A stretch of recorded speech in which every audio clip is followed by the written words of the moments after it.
الحمد لله رب العالمين والعاقبة للمتقين والصلاة والسلام على سيد الأنبياء والمرسلين وعلى آله وأصحابه أجمعين ومن تبعهم بإحسان إلى يوم الدين. أما بعد فأعوذ بالله من الشيطان الرجيم. بسم الله الرحمن الرحيم.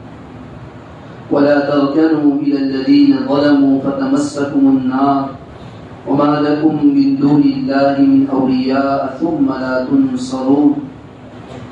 وقال النبي صلى الله تعالى عليه وسلم من تشبه بقوم فهو منهم أو كما قال عليه الصلاة والسلام. میرے محترم بھائی بزرگ اور دوستوں، اللہ تبارک و تعالیٰ نے اس دنیا کے اندر مختلف مخلوقات بنائی ہیں. جتنی مخلوقات ہے یہ سب مخلوقات ایک دوسرے سے علیحدہ علیحدہ ہے. اللہ تبارک و تعالیٰ نے ہر مخلوق کو دوسرے مخلوق سے علیحدہ پیدا فرمایا ہے. نباتات، گھاس پھوس، درخت، یہ بھی اللہ تعالیٰ کی ایک مخلوق ہے. پتھر وغیرہ یہ بھی اللہ تعالیٰ کی ایک مخلوق ہے.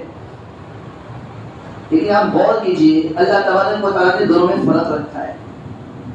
ہر آدمی پہچان لیتا ہے کہ یہ پتھر ہے اور یہ درخت ہے. جانور بھی اللہ تعالیٰ نے بہت سارے بنائے، لیکن ان سب جانوروں میں بھی اللہ تبارک و تعالیٰ نے امتیاز رکھا ہے، فرق رکھا ہے. بھینس الگ مخلوق ہے، اس کی شکل و صورت اللہ تعالیٰ نے الگ بنائی ہے. گائے کی شکل و صورت الگ بنائی ہے. اونٹ کی شکل و صورت اللہ تعالیٰ نے الگ بنائی ہے. گھوڑے کی شکل و صورت اللہ تعالیٰ نے الگ بنائی ہے. بکرے کی شکل و صورت اللہ تعالیٰ نے الگ الگ بنائی ہے. انسان بھی اللہ تعالیٰ کی ایک مخلوق ہے. اللہ تبارک و تعالیٰ نے ہر انسان کی شکل و صورت بھی ایک دوسرے سے علیحدہ بنائی. دیکھنے سے ہر آدمی پہچان لیتا ہے اس کا نام یہ ہے، اس کا نام یہ ہے، یہ خاندان سے تعلق رکھتا ہے، یہ خاندان سے تعلق رکھتا ہے. اور عجیب بات تو یہ ہے، اللہ تبارک و تعالیٰ نے مرد و عورت کو بھی الگ الگ بنایا ہے. یہ کوئی امتیاز کے لیے، فرق کے لیے. اور ہر ایک کو اللہ تبارک و تعالیٰ نے الگ الگ خاندان میں پیدا فرمایا ہے. ہر ایک کا خاندان الگ الگ ہے. خاندان ایک ہے تو باپ کا نام الگ الگ رکھا ہے تاکہ آدمی ایک دوسرے کو پہچان سکے. تو جیسے اللہ تعالیٰ کے سب مخلوق ہے، انسان ہے، جانور ہے، مرد ہے، عورت ہے، سب ایک دوسرے سے الگ الگ ہے. اور اللہ تبارک و تعالیٰ نے سب کو علیحدہ علیحدہ اس لیے پیدا فرمایا ہے، علیحدہ شکل و صورت اس لیے عطا فرمائی ہے تاکہ پہچاننے میں آسانی ہو، امتیاز باقی رہے.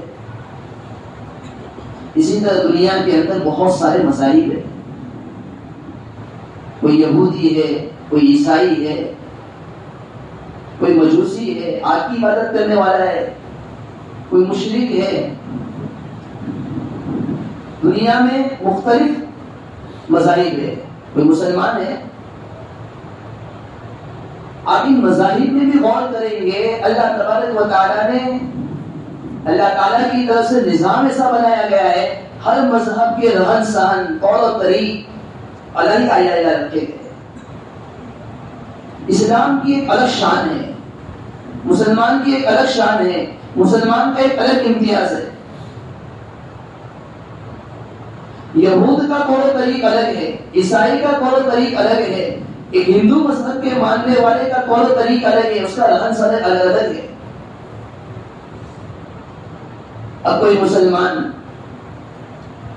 جس نے کلمہ طیبہ پڑھا ہے، کلمہ شہادت کا اقرار کیا ہے، جناب نبی کریم صلی اللہ علیہ وسلم کی رسالت کا اقرار کیا ہے، نبی علیہ الصلوۃ والسلام کو رسول مانتا ہے، مسلمان ہونے کے باوجود اور مذاہب کو اپناتا ہے اور مذاہب کے طور و طریق کو اختیار کرتا ہے، اس کے طور و طریق کو اپنی زندگی پر میں نمونہ بناتا ہے، تو سچا عاشق رسول اور سچا مسلمان نہیں ہو سکتا ہے. کامل مسلمان تو وہ ہوتا ہے جس نے جس طرح اپنی زبان سے لا الہ الا اللہ کا اقرار کیا، نبی علیہ الصلوۃ والسلام کی رسالت کا اقرار کیا، اب اس کی زندگی میں طور و طریق جو ہو سکتا ہے، نمونہ کوئی ہو سکتا ہے، اور اپنی زندگی کے رہن سہن میں اگر اپنا سکتا ہے، نبی علیہ الصلوۃ والسلام کی ذات کو، آپ کے طور و طریق کو، آپ کے قول و فعل کو اپنائے گا، اسی کو آئیڈیل سمجھے گا۔ 10 منٹ ہو گئے تو میرا موبائل اور خود نبی علیہ الصلوۃ والسلام نے اپنی زبان مبارک سے فرمایا من تشبہ بقوم فهو منهم، جو آدمی کسی قوم کی مشابہت اختیار کرے گا وہ انہی میں سے ہوگا، اس کا حشر اسی کے ساتھ ہوگا، اس کو اسی کے ساتھ اٹھایا جائے گا۔ کتنے ڈرنے کی ضرورت ہے۔ ایک آدمی مسلمان ہے، اسلام اس نے قبول کیا ہے، نام اس کا مسلمان ہے، مسلمان خاندان میں پیدا ہوا ہے، لیکن جو طور و طریق اپنا رہا ہے، غیروں کے طریقوں اختیار کر رہا ہے، نام پوچھا جائے تو مسلمان، خاندان ہے مسلمان کا، لیکن طور و طریق نبی علیہ الصلوۃ والسلام کی سیرت کے مطابق نہیں ہے۔ اور افسوس کے ساتھ کہنا پڑتا ہے ہر مذہب کے لیے کچھ نہ کچھ تہوار کے دن ہوا کرتے ہیں۔ مسلمانوں کے لیے اللہ تبارک و تعالیٰ نے عید اور تہوار 2 دن رکھے، عید الفطر اور عید الاضحیٰ، یہ 2 دن تہوار کے۔ ہر دنیا میں ماننے والے مذہب کے یہاں تہوار ہے، لیکن مسلمان کی حالت یہ ہوتی ہے، مسلمان نے اسلام قبول کیا، کلمہ طیبہ پڑھا، جناب نبی کریم صلی اللہ علیہ وسلم کے قول و فعل کو جانتا ہے، لیکن اور کے تہوار میں اپنے آپ کو شریک کر دیتا ہے۔ کسی مذہب کے تہوار میں اگر آدمی شریک ہو تو یہ ایسا ہوگا کہ اس مذہب کی تعظیم کر رہا ہے، اس مذہب کی اہمیت کو وہ جان رہا ہے۔ اور نبی علیہ الصلوۃ والسلام بیان فرمائے من تشبہ بقوم فهو منهم، جو آدمی کسی قوم کی مشابہت اختیار کرے گا، وہ پٹاخے پھوڑ رہا ہے، یہ بھی پٹاخے پھوڑ رہا ہے، یہ بتیاں جلا رہا ہے، وہ بھی بتیاں جلا رہا ہے، وہ ایسے کپڑا پہن رہا ہے، یہ بھی ایسے کپڑا پہن رہا ہے، گویا وہ ان کی مشابہت اختیار کر رہا ہے، وہ ان کے جیسا بننے کی کوشش کر رہا ہے۔ اور نبی علیہ الصلوۃ والسلام فرمائے جو ایسا کرے گا ان کا حشر یعنی کل قیامت کے دن اس کو ایسے ہی لوگوں کے ساتھ اٹھایا جائے گا۔ اسلام نے ایسا مذہب دیا، عید کا دن آتا ہے، مسلمان کو حکم دیا گیا تو عید کو بعد میں منائے گا، لیکن سب سے پہلے تو میرے بارگاہ میں آئے گا، میرے دربار میں آئے گا اور 2 رکعت نماز کا اہتمام کرے گا، شکرانے کے طور پر 2 رکعت پڑھنے کا حکم دیا گیا۔ گویا مسلمان کو تو یہ تعلیم دی گئی کہ اگر تیرا عید کا دن ہو تجھے فضول خرچی نہیں کرنی ہے، تیرا عید کا دن ہو تجھے عیاشی میں اپنا وقت نہیں گزارنا ہے، تیرا عید کا دن ہو تجھے اپنے آپ کو بالکل آزاد نہیں چھوڑ دینا ہے۔ یہ مسلمان کا عید کا دن نہیں ہے، یہ کسی اور قوم کا عید کا دن ہے، اور مسلمان کا حال یہ ہوتا ہے دوسرے کی عید میں خود بھی شریک ہو رہا ہے، دوسروں کی طرف فضول خرچی خود بھی کر رہا ہے، کتنے لاکھوں روپیوں کو ان تہواروں کے پیچھے ضائع کر دیا ہے۔ بلکہ بہت سے لوگوں سے یہ سنا گیا تو اور غیر تو اپنے مذہب کو منا ہی رہا ہے اس لیے کہ وہ جانتا ہے کہ میرے تہوار کا موقع ہے، لیکن ان کے مقابلے میں وہ مسلمان جس نے اپنی زبان مبارک سے کلمہ طیبہ پڑھا ہے، وہ مسلمان کا حال یہ ہوتا ہے کتنے روپیوں کو اس کے پیچھے لگا دیتا ہے۔ مسلمان کا نیا دن شروع ہوتا ہے محرم کی 1 تاریخ سے، مسلمان کا سال شروع ہوتا ہے محرم کی 1 تاریخ سے۔ دیوالی کا موقع ہے، مسلمان کا نیا سال نہیں شروع ہو رہا ہے، مسلمان کا سال تو محرم سے شروع ہو چکا ہے، لیکن مسلمان یہ بھی نہیں جانتا ہے کہ میں مسلمان ہوں، آج میرا نیا سال نہیں ہے، کسی اور تہوار کے ماننے والے کا نیا سال ہے۔ بہت ڈرنے کی ضرورت ہے۔ قرآن کریم میں اللہ تعالیٰ نے فرمایا وَلَا تَرْكَنُوا إِلَى الَّذِينَ ظَلَمُوا فَتَمَسَّكُمُ النَّارُ، تم ظالموں کی طرف میلان بھی مت رکھو، ظالموں کی طرف جھکو بھی مت، فَتَمَسَّكُمُ النَّارُ، ورنہ تم کو آگ چھو لے گی، وَمَا لَكُم مِّن دُونِ اللَّهِ مِنْ أَوْلِيَاءَ ثُمَّ لَا تُنصَرُونَ، پھر تمہارا اللہ کے علاوہ کوئی مددگار بھی نہیں ہوگا، تمہاری مدد بھی نہیں کی جائے گی۔ آدمی دوسروں کی مشابہت اختیار کرتا ہے۔ آپ غور کیجئے جتنے بھی اوروں کے تہوار آتے ہیں، چری بازی کا موقع ہو، پتنگ بازی کا موقع ہو، پتنگ بازی کا تہوار ہو، جس طرح ایک غیر کے ہاتھ میں آپ پتنگ دیکھیں گے، ایک غیر کے ہاتھ میں آپ ڈوری دیکھیں گے، رسی دیکھیں گے، آپ دیکھیں گے وہی مسلمان جو 5 وقت کی نماز پڑھنے والا ہے اس کے ہاتھ میں بھی وہی رسی ہے، اس کے ہاتھ میں بھی وہی ڈوری ہے. جس طرح ایک غیر پتنگ بازی کر رہا ہے، ایک مسلمان بھی پتنگ بازی میں مشغول ہے. جس طرح غیروں کے علاقے میں اور مذاہب کے علاقے کے اندر بتیاں جلائی جا رہی ہے، اور مذاہب کے علاقے کے اندر جس طرح آگے بازی ہو رہی ہے، ایک مسلمان 5 وقت کی نماز کا اہتمام کرنے والا ہے، اس کے محلے کا بھی یہی حال ہے، اور اس کے محلے میں اس کے چھوٹے چھوٹے بچوں کے ہاتھ میں آپ یہی چیز دیکھیں. آج چھوٹا سا بچہ ہے، چھوٹا سا بچہ پتنگ بازی کر رہا ہے، چھوٹا سا بچہ ہے وہ آگ جلا رہا ہے، چھوٹا سا بچہ ہے وہ پٹاخے بازی کر رہا ہے. ایک مسلمان دیکھ رہا ہے کہ یہ ہندو کے تہوار میں شریک ہو رہا ہے، لیکن یہ نہیں جانتا کہ یہ پٹاخے بازی کر کے اس تہوار کی عظمت کو بجا رہا ہے.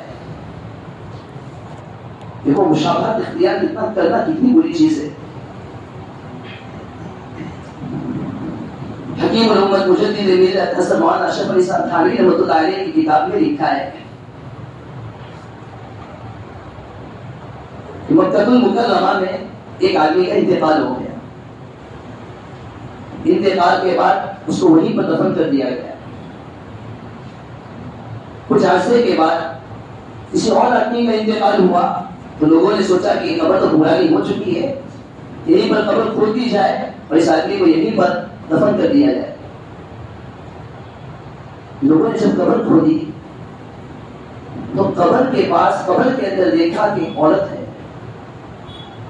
ایک عورت کی نعش پڑی ہوئی ہے، حسین و جمیل خوبصورت عورت ہے. لوگ تعجب میں پڑ گئے، عورت کی نعش کیسے آ گئی؟ وہاں جتنے لوگ کھڑے تھے اس میں ایک آدمی فرانس یورپ کا رہنے والا بھی تھا. اس نے اس عورت کو دیکھا تو فوراً پہچان لیا. وہ کہنے لگا اس عورت کو تو میں جانتا ہوں، یہ عورت کون ہے؟ یہ عورت تو عیسائی مذہب کو اختیار کرنے والی تھی، عیسائی مذہب کو ماننے والی تھی. یہ میرے پاس آیا کرتی تھی، میں اسے اسلامی رسائی دیا کرتا تھا. ایک دن وہ ایسا ہوا کہ بسے پڑتا لوگوں کو پتہ نہ چلے، اس طرح وہ مسلمان ہو گئی. اور اس کا وہی فرانس میں انتقال ہو گیا تھا، اس کو وہی دفن کر دیا گیا. لوگوں نے کہا ہو سکتا ہے اللہ تعالیٰ کو اس کا اسلام پسند آیا ہو، اللہ تبارک و تعالیٰ نے اس کی نعش کو جو فرانس میں تھی یہ مکہ المکرمہ میں اللہ تبارک و تعالیٰ نے منتقل کر دی ہو، بھیج دی ہو. ممکن ہے ان اللہ علی کل شیء قدیر، اللہ تعالیٰ کو ہر چیز بتا دے. لیکن لوگوں کو سوال یہ تھا کہ وہ آدمی جس کو چند سال پہلے یا دفن کیا گیا تھا اس کی نعش کہاں ہے، وہ کہاں چلا گیا؟ لوگوں نے اسی فرانس سے آ رہے ہوئے آدمی سے کہا کہ جب آپ اپنے ملک جائے ضرور اس کی تحقیق کرے کہ یہ لڑکی کون تھی، اس کا کیا حال تھا. یہ آدمی چلا گیا، وہاں جا کر لڑکی کے والدین سے ملا اور پورا واقعہ سنا ہے.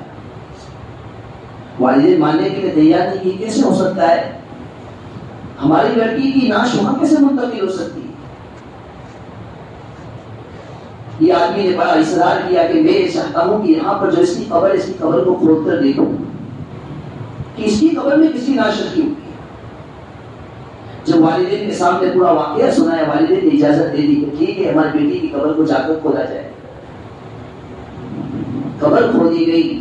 قبر میں یہ عیسائی قبرستان ہے، قبر میں دیکھا گیا کہ وہ آدمی جس کو مکہ المکرمہ میں دفن کیا گیا تھا اس کی نعش کو اللہ تبارک و تعالیٰ نے فرانس کے اندر عیسائی کے مقبرے، عیسائی کے قبرستان میں پہنچا دیا ہے.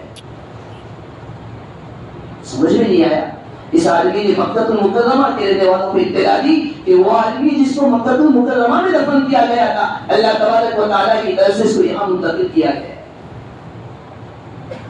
لوگ اس آدمی کے یہاں گئے اور پورا واقعہ سنایا اور پوچھا کہ اس آدمی کی حقیقت کیا ہے، اس آدمی کے روزانے کے اعمال کیا تھے.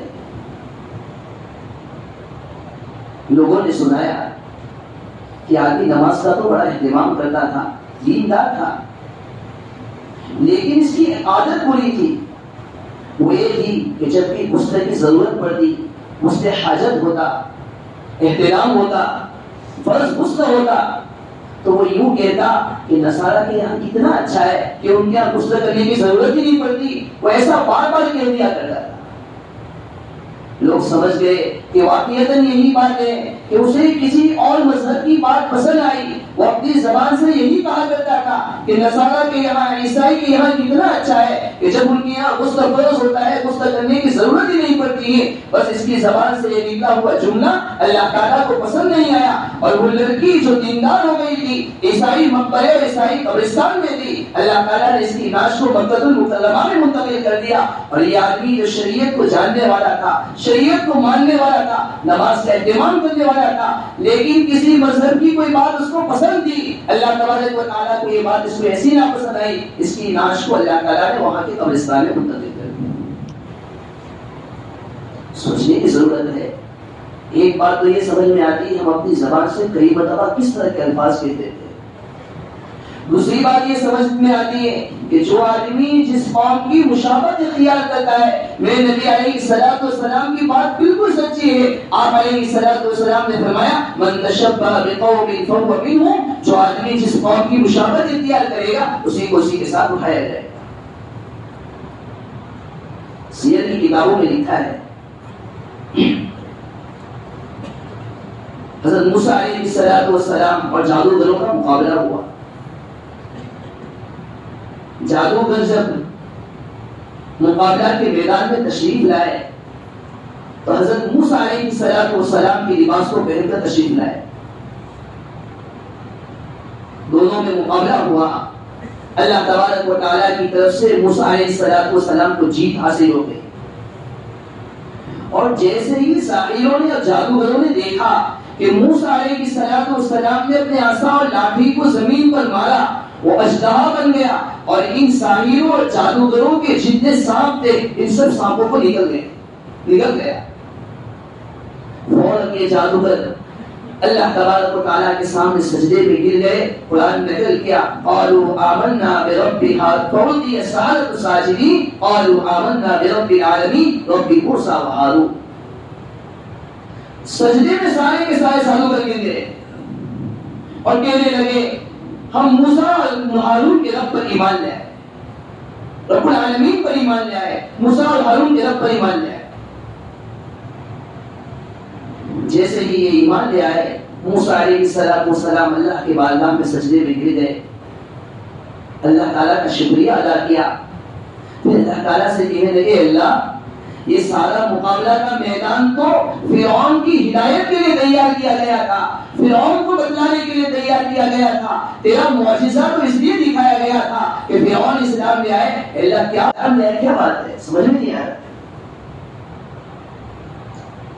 اللہ تعالیٰ کی طرف سے جواب دیا گیا اے موسیٰ ہمارے محبوب کی سیرت و شکل کو ان ساحروں نے اور ان جادوگروں نے اپنایا تھا, انہوں نے آپ کا لباس پہنا تھا, آپ میرے محبوب ہیں, میرے محبوب کے لباس کو انہوں نے پہنا. ہمیں یہ بات اتنی پسند آئی, ہمیں یہ ادا اتنی پسند آئی کہ ہم نے ان کے لیے ہدایت کے سامان کو فراہم کر دیا اور ہماری طرف سے انہیں ہدایت دے دی گئی. فرعون نے آپ کی شکل و صورت کو اختیار نہیں کیا, آپ کی اس جیسے لباس کو اختیار نہیں کیا, اس لیے آپ کو ہدایت, فرعون کو ہدایت نہیں دی.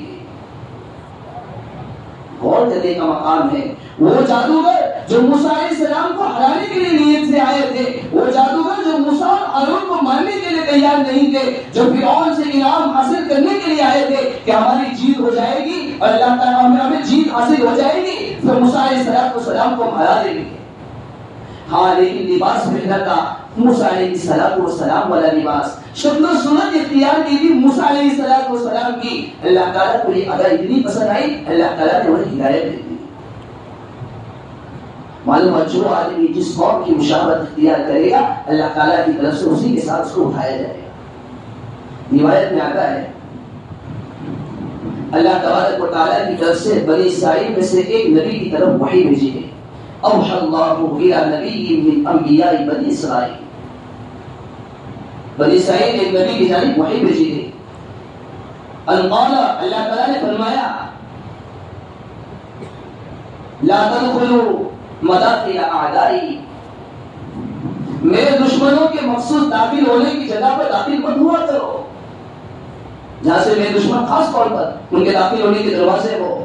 ان کے خاص داخل ہونے کی جگہ ہو وہاں داخل مت ہوا کرو. لا تدخلوا مداخل اعدائی ولا تلبسوا ملابس اعدائی، اور ان کے مخصوص لباس کو مت پہنو، جیسے وہ لباس پہنتے ہیں وہ لباس کو تم اختیار مت کرو. ہم غور کریں ہمارے لباس کیسے. رک کر یہ بات پہ عرض کر دوں، تمام امتیں کو تمام بھائیوں سے عرض کروں گا، بڑی محبت سے عرض کروں گا. جمعہ کا دن آئے، عید کا دن آئے، ہم یہ کوشش کریں کہ ہمارا لباس صلحہ جیسا لباس ہو، ہمارا لباس صلحہ جیسا، علماء جیسا. کوشش تو یہ ہونی چاہیے جمعہ کے دن سفید لباس کا اہتمام. یہ بھی نہ ہو سکے کم سے کم کوشش یہ ہو جمعہ کے دن کرتے پائجامے ٹوپی کا اہتمام. دیکھو یہ مسلمان کا شعار ہے. اللہ تعالیٰ نے مسلمان کا ایک شعار رکھا ہے. کئی قوم میں آپ نے دیکھا ہوگا اور دنیا کے اندر قومیں ایسی ہے جو ہمیشہ ہاتھ پہ تلوار لے کر چلتی ہے، چونکہ ان کا شعار ہے. ایک مسلمان کا شعار اللہ تعالیٰ نے دیا، مسلمان اس شعار کو بھول دیا، بھول گیا. مزید میں آتا ہے پہننے کی اس کا ٹوپی نہیں. افسوس کی بات ہے، افسوس کی بات ہے.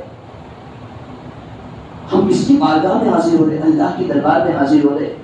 ایک بادشاہ کے دربار میں کوئی جاتا ہے، اپنے کپڑوں کو درست کر لیتا ہے، اچھے اچھے کپڑے پہن کر وہ حاضر ہوتا ہے. وہ یہ سمجھتا ہے بادشاہ ناراض نہ ہو. شادی میں جاتا ہے آدمی اچھے اچھے لباس پہن کر جاتا ہے، یہ کہ بھائی کوئی مجھے غریب نہ سمجھے، میں تھوڑا بھدا معلوم نہ ہو. اللہ کے دربار میں آ رہا ہے، اس کے پاس پہننے کی ٹوپی نہیں.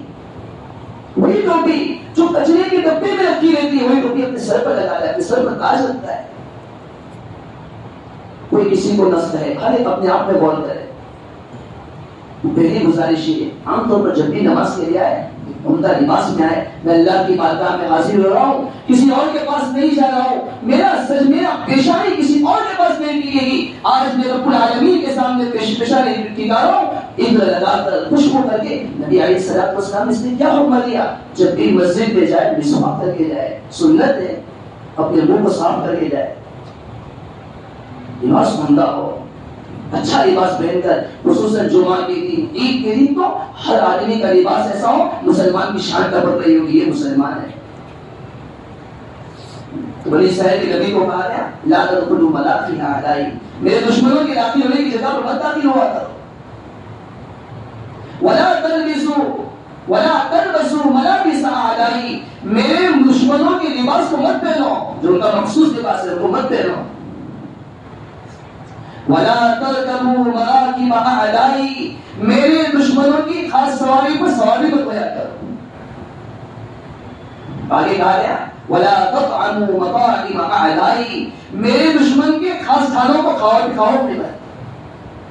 آگے بہت سخت وعید بیان کی گئی فتكونوا اعدائی كما هم اعدائی. اگر تم نے ان کے لباس جیسا لباس پہنا، تم نے ان کے کھانے کو اختیار کیا، تم نے ان کی سواری کو اپنایا، اور اسی طرح تم ان کے مخصوص دروازوں سے داخل ہوئے، فتكونوا اعدائی كما هم اعدائی، جیسے وہ میرے دشمن ہیں تم بھی میرے دشمن ہو جاؤ گے. بہت ڈرنے کی ضرورت ہے. ہم غور کریں، ہمارے تہوار آتے، ہمارے تہوار میں کوئی شریک نہیں ہوتا ہے. ہمارے تہوار آتے کہ آپ نے کسی قوم کی کسی فرد کو دیکھا یا عمومی طور پر لوگوں کا یہ حال دیکھا ہو کہ مسلمان کے تہوار میں وہ بھی شریک ہوئے ہو، لیکن مسلمان کا حال یہ ہوتا ہے دوسرے کا تہوار آتا ہے، دوسرے کی عید آتی ہے، دوسرے کی عید اور دوسرے کے تہوار کو منانے کے لیے خود شریک ہو جاتا ہے. آج سے اس بات کا عزم کرے، پختہ ارادہ کرے. انشاءاللہ زندگی کے آخری سانس تک ہمارا لباس، ہمارا رہن سہن، ہمارا قول طریق، پوری کی پوری ہمارا معاشرہ نبی علیہ السلام کی سیرت کے مطابق علیہ السلام والا لباس پہن کر حاضر ہو گئے بھائی انشاءاللہ. ٹوپی بھی نبی علیہ السلام والی ٹوپی پہن کر حاضر ہو گئے. ہم سب کے سروں پر کتنا اچھا لگے گا. آپ نے کبھی مدرسے کا دورہ کیا ہوگا، مدرسے میں کبھی نماز پڑھی ہے، فجر کی نماز، مغرب کی نماز، تمام طلبہ ماشاءاللہ سفید لباس کے اندر آپ دیکھیں گے، سب کے ٹوپی ایک جیسی، سب کا لباس ایک جیسا. معلوم ہوتا ہے وہ نبی علیہ السلام کے زمانے میں سب ایسے ہی ہوا کرتے ہوں. اللہ تعالیٰ شاموں سے دعا ہے اللہ تعالیٰ جو باتیں کی دعائیں سب کو اس پر عمل کرنے کی توفیق عطا فرمائے. آمین. وآخر دعوانا الحمدللہ رب العالمین.